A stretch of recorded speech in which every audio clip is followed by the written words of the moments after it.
it do, y'all? Black is my skin, Ponder is my name, and Puffs is my experiences. Welcome to my channel.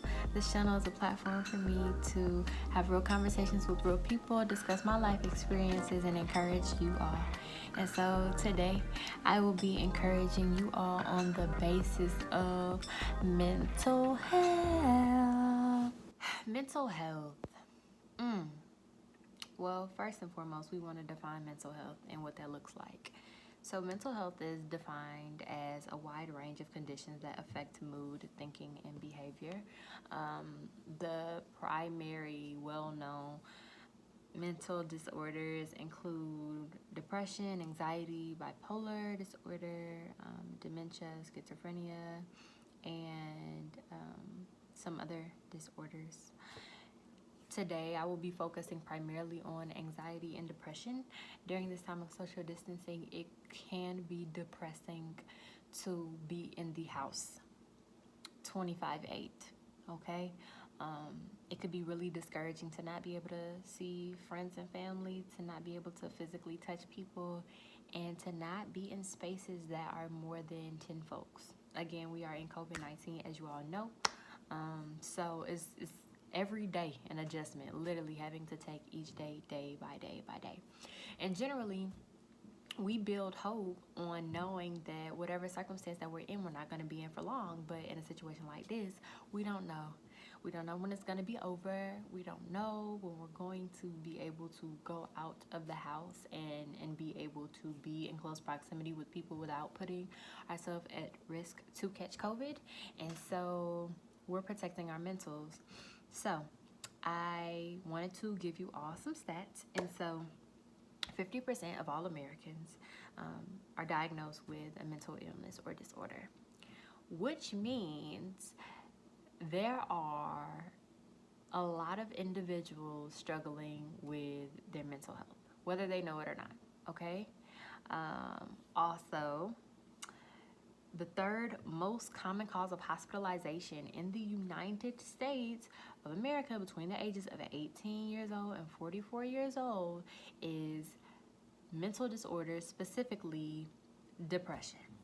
We gotta make sure that we are maintaining a healthy mental state of mind. Let's avoid funneling. Let's avoid thinking the worst thing possible and going down a deep, dark abyss that says, oh my gosh, we're gonna be in this forever. Because we're not gonna be in this forever. You know, everything has a season, everything renews itself, things change every day. We're not gonna be here forever, but we will be here for a moment. So in this moment, we gotta figure out how to cope. All right, so some coping skills. Go outside, first of all. My sleeping schedule is jacked right now, so I'm only up a few hours of sunlight. It's really problematic anyway. Make sure you're taking time. I want to encourage you daily, go outside and just stand there, get some vitamin D and allow that sun to soak into your skin, making sure that you're taking care of yourself in that way. Make sure you're getting 8 to 9 hours of sleep a night. I know you're like, I don't have anywhere to go. Why am I getting sleep? Or you're working during this time and you're like, I'm so stressed out at work. When I come home, I want to de-stress and not sleep. Well, sleep is your body's opportunity to replenish itself and to revitalize in times of stress, in times of malfunctioning, in times of like anxiety. It is your body's time to recuperate. And so if you're not sleeping, your body isn't able to recuperate in the best way. Also, when you don't sleep, your body isn't able to renew your immune system, which it rebuilds as you sleep. And so you're more at risk to catch a cold or COVID. Okay. Counting to 10 slowly has been suggested by professionals. Some folks it works for, but you know, count up to 10 slowly, 1 to 10, then count down from 10 to 1 slowly, and just breathe. Inhale, exhale, inhale, exhale. On my hope list on a previous video, I mentioned providing a hope list, which could possibly get you out that depression, you know, like not being super sad because you know you have things to hope for and things to look forward to every day. Still struggling to develop that list on a daily basis. Still struggling to develop that list on a daily basis, but it's helpful when I do it. So check that video out. Also, limit your alcohol and caffeine usage. And so alcohol and caffeine actually are known to spike and increase anxiety. And so if you're drinking a lot of coffee or drinking alcohol, trying to cope with everything that's going on, like a few glasses of wine is fine, but when you're like drinking to numb yourself, you're actually triggering anxiety and you're more likely to have a panic attack. So stick with water, stick with juice, you know, like I suggest wine. It's calm, but don't do too much. Like, don't overdo it. You feel me? Like, just like don't overeat. Like, eating could be a coping mechanism. Sometimes it's a coping mechanism for me. But if I overeat, it's bad because then I feel sad and just like heavy, and then I got the itis. Making sure, what else is on the list? Making sure that you're communicating.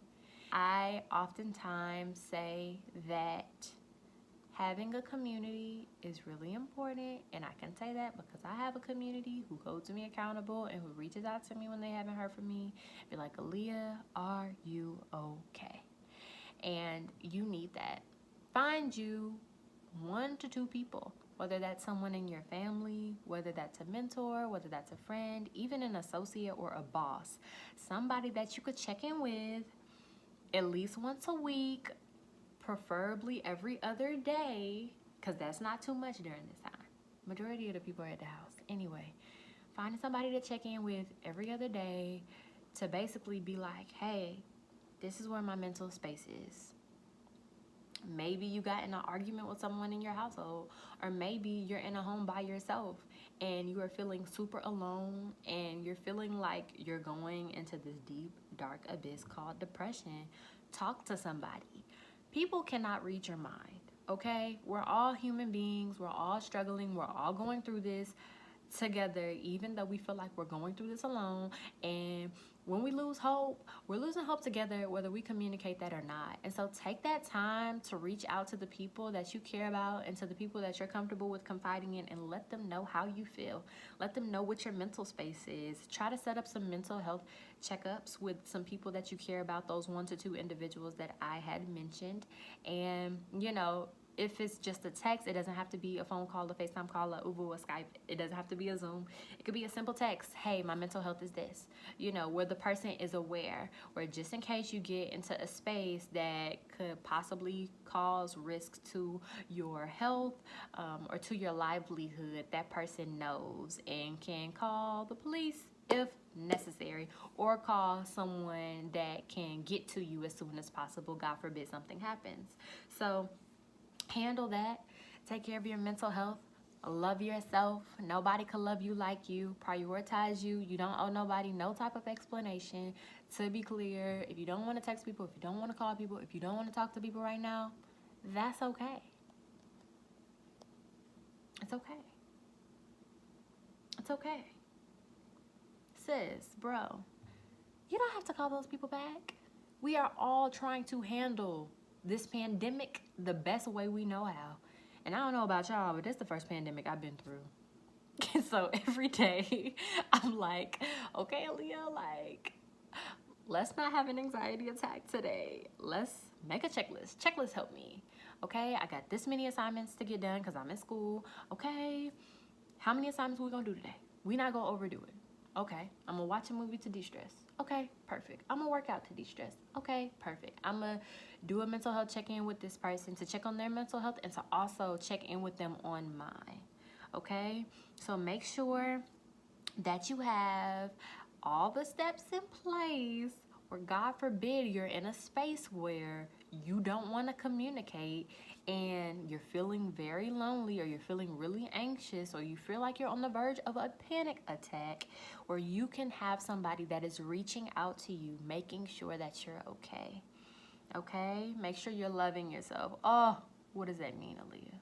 Well, you know, don't be so hard on yourself. Don't be so hard on yourself. I don't know how much responsibilities that you have right now during this pandemic. I got a few.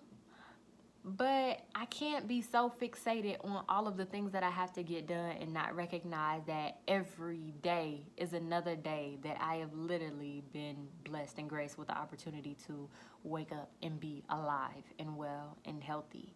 And so in trying to process and navigate my mom going to work, in trying to process and navigate my father going back to work, in trying to process and navigate my little brothers getting their school stuff together, I have to make time for me. So I need to meditate. So I need to write my poetry. So I need to paint. Painting is a stress reliever for me as well. So I need to watch a movie. And that works for me. That's me loving myself. But if I'm like, okay, well, I'm not gonna, take a break at all because I'm not as productive as I should be. Okay, productivity is productivity is productivity. If you've been a little bit productive, you've been productive. So don't be so freaking hard on yourself, okay? All right, y'all. That's today's encouragement. Stay motivated, stay encouraged, and understand that we're all in this together, okay? So don't choose to do this thing alone. Have a great day, y'all.